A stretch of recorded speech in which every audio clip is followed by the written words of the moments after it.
of getting married at the end of an engagement, because death by engagement is probably a thing. Thank the good Lord for my mother, who made the wedding day come together seamlessly.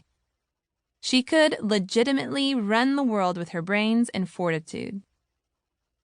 Here's the thing about living to make everyone else around you happy. It will never happen. That Disney princess fantasy you had in your head that everyone must like you and you must never offend or piss anyone off, it's a fairy tale. That's right. Tooth Fairy, Easter Bunny, Atlantis, Santa Claus pleasing all of humanity equals not real life. So why do we live our lives as if the ability to please every living male and female at any given moment is even a possibility? How can we be people who are gracious and kind, not because we live in a bunker, but because we are confident and secure and unapologetic? Good question. We are humans in desperate need of the one who not only exposes the reality of who we are, but also opens our eyes and lovingly makes us his. He changes the beat to our song. Instead of hiding or trying to become something we cannot, we sing of our humanness. After all, he made us this way. When we know that, we can let our transparency and vulnerability take their appropriate role as the common ground between each of us. This knowledge of acceptance by God amidst vulnerability will be the soil out of which grows a confident, aware, and free person, the you of yous.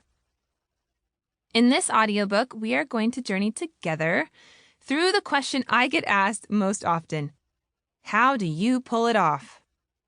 While this question is usually in regard to the seemingly life-sized Crayola box I must surely have gotten dressed in that morning, this book is most definitely not about clothes, because your self-expression is only an outward display of the confidence you feel inside. However, this book is about the question that seems to probe most of modernity today. How can we be completely transparent and vulnerable with ourselves and others, and yet be secure and confident enough to walk through life without fear? Pull It Off is broken down into 3 parts that will address the issues of authority, identity, and security in order to reveal the root issue of where our fears stem from.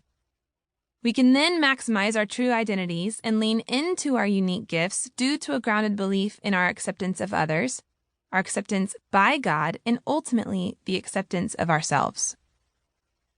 Number 1, authority. When we make decisions based on fear, we have given the authority of our lives over to fear itself. When we make decisions based on being accepted by others, we hand the authority of our lives over to them. Until we can answer this age-old yet incredibly relevant conundrum, we are unable to be truly confident in who we are as individuals. Because we all know decisions become very difficult when our authority is found in the flippant opinion of others.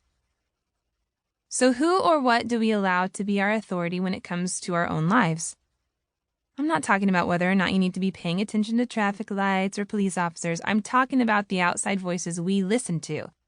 Why did you or why didn't you decide to wear your pink wedding dress?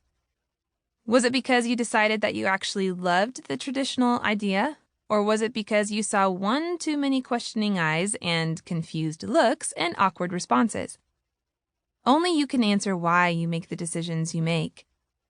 Why you parent the way you parent, why you decided to go to law school instead of taking over the family business, why you decided to be a stay-at-home mom instead of taking that next promotion. That is a question between you and God. And when God becomes the authority in your life, you will be freed to be confident in your decisions instead of being the indecisive eggshell walker you've always been. And that goes for me too. I've been the indecisive eggshell walker. We're in this together. Number 2, identity. After you strip away the confusing opinions and preferences that every man, woman, and child on earth will have about the way you live your life, you will be left with a lot less noise and a lot more open space in your heart. When you push the mute button on who and what everyone else thinks you need to be, it can kind of feel like you're on top of a hill, all alone, just you and God.